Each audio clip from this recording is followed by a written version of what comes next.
Buenas tardes. Continuamos con la lectura tendida de costado sobre una charca de palabras. 25. Había días cada vez más frecuentes en los que la mujer sentía sobre sí el peso de esa sentenciante palabra, incapacidad. Lo cierto es que más allá de la incapacidad que el cuerpo traía consigo, eran entonces las nuevas medicinas las que parecían tenerla así, incapaz de todo, incapaz de nada. La incapacidad, a su entender, comprendía una forma en deslizamiento de la capacidad, y entre estas reflexiones se preguntaba sobre la diferencia entre la discapacidad y la incapacidad, suponiendo que la primera acontecía enajenada de la voluntad, mientras que la segunda parecía dar espaciamiento a la posibilidad de decisión. En resumen, una le parecía impuesta, la otra no, y entre ellas se imaginaba el desplazamiento que ponía en juego la decisión por hacer un cambio radical de medicamentos, entre unos que advertían el espacio de la incapacidad y los otros afianzando la nominación en acto de la discapacidad. Sobre ello se dijo, habré de investigar y profundizar sobre las posibilidades de aprehensión, condensación y concreción entre la injerencia de los prefijos dis e in, prefijos que vertían y enlazaban la improbabilidad de la capacidad. Ciertamente era algo que debería explotar. En su cabeza se agitaba constantemente un descongelado tremor de palabras presentes y pasadas que buscaban sucesión en congruencia, enfrascadas en una ruda batalla contra el entumecimiento mental ante el que suponía estar ahora como si al pie de un desfiladero. No pasaba pues ni un segundo por descanso en el que su mente no estuviera tratando de crear una frase para con ella reengancharse al mundo, o al menos a su intimidad. Lo cierto es que en ese estado nebuloso, disculpen un segundo, lo cierto es que en ese estado nebuloso que parecía rodearla de invisibilidad, la mujer desnuda empezaba a experimentar el tajante sentir de lo irrecuperable. ¿Qué sucedería si no volviera a existir en lucidez? ¿Cómo iba a serle posible articular, invitar al otro a ese pastoso universo que parecía ahora solamente desbordarla? Recordaba bien aquella piedra de agua de Isamu Noguchi cuando visitó el pequeño jardín de primavera que existía dentro del museo creado por él mismo en alguna solitaria calle en Long Island, Nueva York. Había sido un lote que antes solamente albergaba chatarra, ubicado como por destino, cruzando la calle en donde Noguchi tenía y tuvo su taller a lo largo de su entero proceso creativo. Eventualmente compró el lote y con destreza y lucidez lo convirtió en uno de los museos más hospitalarios que jamás he conocido. Un edificio mediano de 2 plantas y un jardín exterior al fondo del predio, todo diseñado meticulosamente por el artista. Fue así como, recorriendo los senderos trazados sobre el jardín, donde una docena de esculturas de piedra se erguían con la innegable sensación de arribo y estancia en el lugar que solo pueden emanar obras íntegramente terminadas, culminadas en su silente existencia. Entre aquellos monolitos había solamente uno que incorporaba una forma de movimiento en su concepción y conceptualidad. Un bloque de piedra casi negra, tallado y colocado verticalmente en uno de los puntos que, como agujas de acupuntura, dirigían la energía del lugar hacia cada uno y en etéreo conjunto perfectamente balanceado. Lo que llamó la atención de la mujer fue justamente esa pieza, que, no siendo una de las esculturas más grandes ni colocada en un espacio especialmente preponderante, a veces pasaba sin ser vista por los pocos visitantes que decidían hacer el largo recorrido hacia este espacio en cuyo entorno no había nada más que ver. Así pues, se debía hacer un viaje específico durante los pocos meses del año en los que el jardín estaba abierto al público, para visitar el Museo Isamu Noguchi. Entre largos viajes en metro y una extensa caminata, se llegaba al espacio, mismo que, al cruzar el umbral, convencía al cuerpo y al alma de que cualquier trayecto, por complicado o accidentado que pudiera ser, era sin duda una decisión de altísimo potencial redituable. Aun si, habiendo visto todavía nada de la obra y la templanza de los espacios.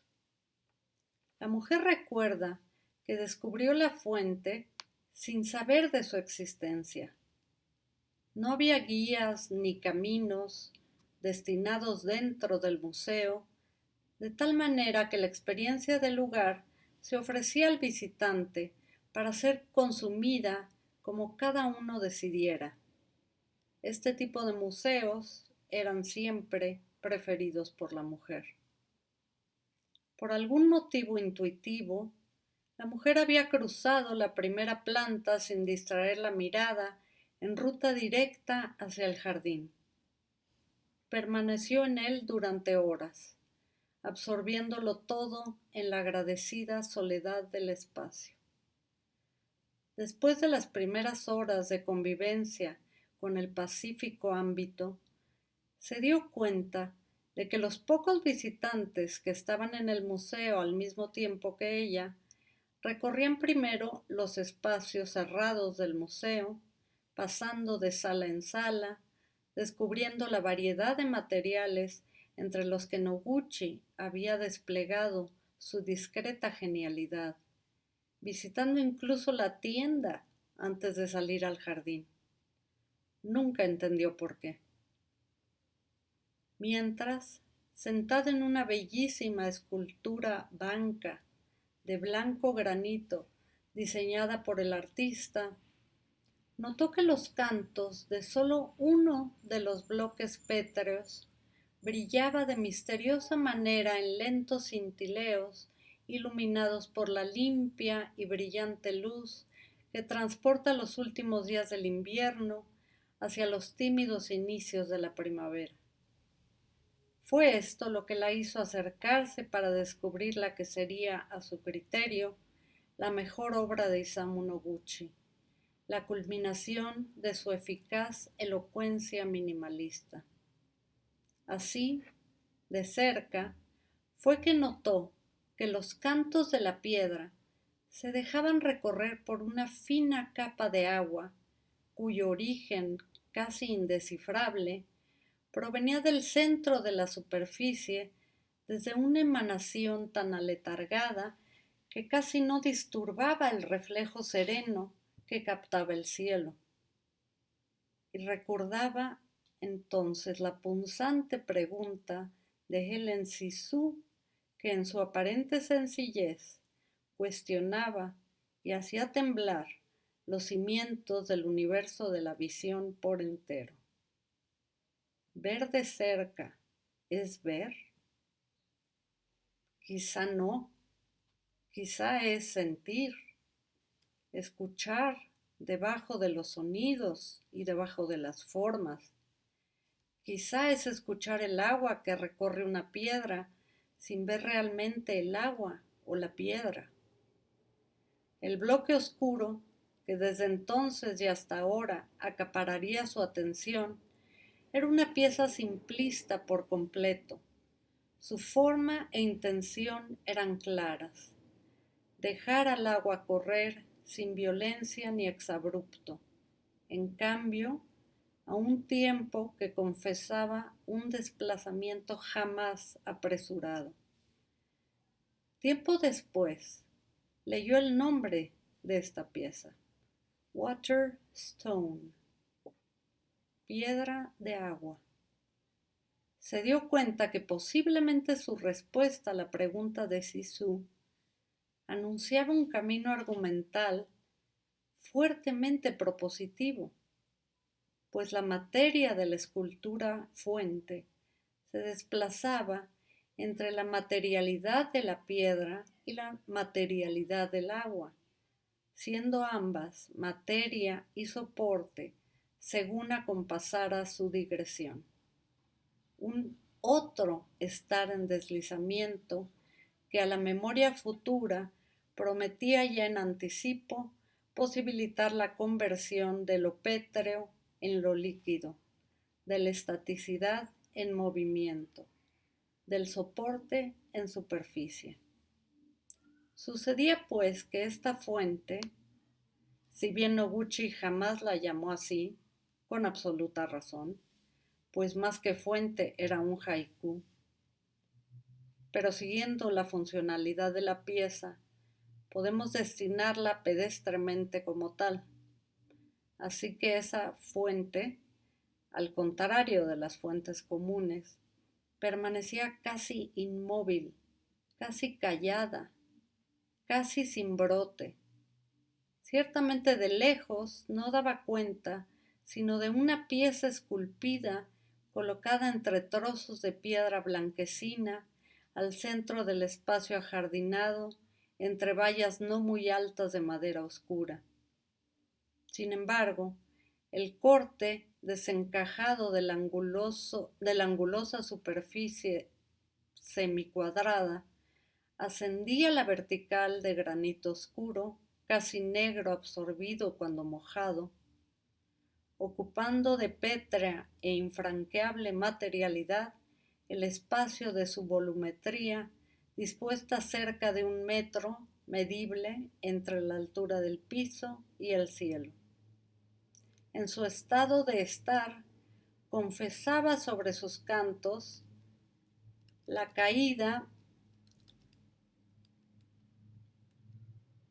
en constante fluir de un agua calma, como si acariciada, acariciando en el caer de una emanación continua y constante, pero casi imperceptible sobre los 4 rostros del cuerpo pétreo, dejando en el cuerpo propio un rastro indescriptible de divinidad. Sucedía como si lo que podía verse acontecer en torno al cuerpo sólido y aparentemente impenetrable fuera una latencia en continuidad emanada desde el centro originario de todo lo que palpita. La mujer recuerda haber encontrado ahí el ritmo de su propia respiración, una respiración serena y en contigüidad, conforme consigo.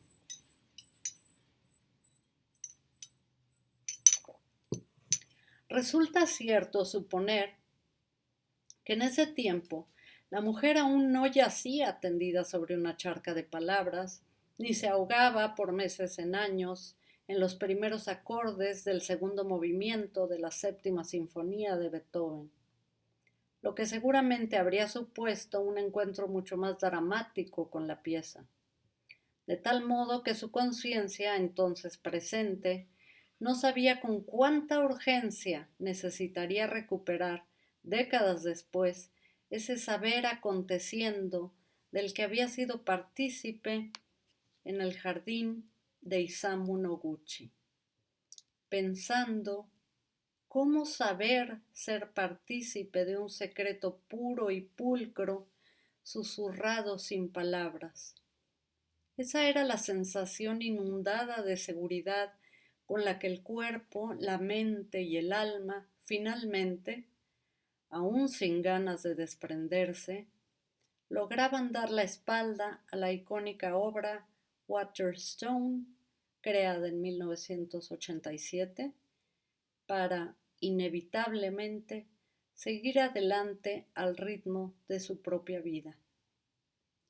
Pensando en ello ahora y contra la ferocidad creciente de su desmemoria, quizá otro efecto secundario del nuevo tratamiento, la mujer logra aún colocarse como entonces, agachada en reverencia, tanto como era necesario para poder seguir sobre los cantos la delicada capa acuosa de fino brillar que bajaba acariciando el flujo infatigable del vivir. Y era justamente esa permisibilidad del ser consigo y con el otro lo que ahora encontraba por completo en falta y en falla dentro de sí. Tenía ya varios años sin contestar el teléfono, aceptar invitaciones o hacerlas, o llevar a cabo un sinfín de planes en todo territorio de su ser convivible, enunciados de origen con lo que suponía ser un dejo de alegría pronto extinguible. Tenía que ser, esa desconexión entre sí misma y el mundo, lo que muchas veces habría nublado el panorama, haciendo borrosa cualquier oportunidad de enlace o vinculación, nueva o reencontrada, más allá de su propio existir. Condiciones en exilio, por ella impuestas, ante la afirmación de causas insospechables pero punibles y derivadas de su propia discapacidad. De tal suerte que, por ahora, al sobrevivir los años de cansado sufrimiento, la mujer pensaba si era necesario, incluso si era posible, dejarse ser en continuidad con el afuera. Se preguntaba entre ensoñaciones si podría hacer de lo que restaba de vida interior, considerando el exterior ya desahuciado, un acontecimiento similar al de la fuente silenciosa. Apostaba, pues, sus silenciosos vacíos a quien supiera y quisiera identificarse en ellos, como si toda ella pudiera entregarse como remanso y refugio dispuesto al desahogo del otro, de aquella singular e irrepetible otredad que había, con paciente inteligencia y atinado corazón, logrado convocar en su entorno al transcurrir de los años discapaces, para dejar entrar a ese otro sin bullicio, sin apremio ni necesidad, pero con una abierta plenitud dispuesta al sosiego y la quietud para quien quisiera tomar de ella ese espacio vertido de tiempo, sopesado en duración interior y traducido en calma. Llegaba pues el día en el que se le había revelado una de sus capacidades, estar para ese doliente otro, acallado, probablemente también cansado, vencido de tanto pelear esas batallas para las que se le había identificado no apta desde el quiebre, incapaz. Cuando solo ella y quizá aquel quien en esos años dormía a su lado eran conscientes de que las más duras batallas son las que se pelean al interior, cuando solamente queda como escenario el cuerpo propio y su fatigado estar, cuando se ve frente a frente, envejecida por el continuo aguante de la afligida intimidad ante el propio destino. Apabullada y tantas veces dislocada, todavía era posible para algunos, para ellos, para el mejor existir de los otros, aun si contados, buscar cobijo y resguardarse muy adentro de su mirada. En ese lugar, debajo de la límpida fachada, del que todavía brotaba el sueño en discapacidad revertido. En esa interioridad que aún le prestaba vida y latencia cada nueva mañana. Ese era el lugar sobrevivido que la mujer sin espalda podía ofrecerle sin alarde ni presunción a quien necesitara pedirlo. Por ello, que al transcurso de los años, la mujer había defendido su existencia como y en desarraigo del contacto físico, pero sí plena y desbordante al contacto de las emociones, necesidades y urgencias vertidas en la palabra. Era pues desde ese no lugar epistolar del que emanaba lo mejor de sí, restando, durando, sobreviviendo una y otra vez las llagas del peso y hartazgo de su propio enunciar en cronicidad, previendo que quizá fuera sólo posible para aquella existencia en discapacidad reinventarse desde las estrategias de la discapacitación como movilidad en continuo desplazamiento. De serlo, anticipaba la mujer recostada de agotamiento, su vida lograría mantenerse ya para siempre asida al bloque de oscuro granito, ya para siempre contenta con ese casi pasmo en fluir de sí. Muchas gracias como siempre por el tiempo de su atención y hasta nuestro próximo encuentro. Buenas tardes.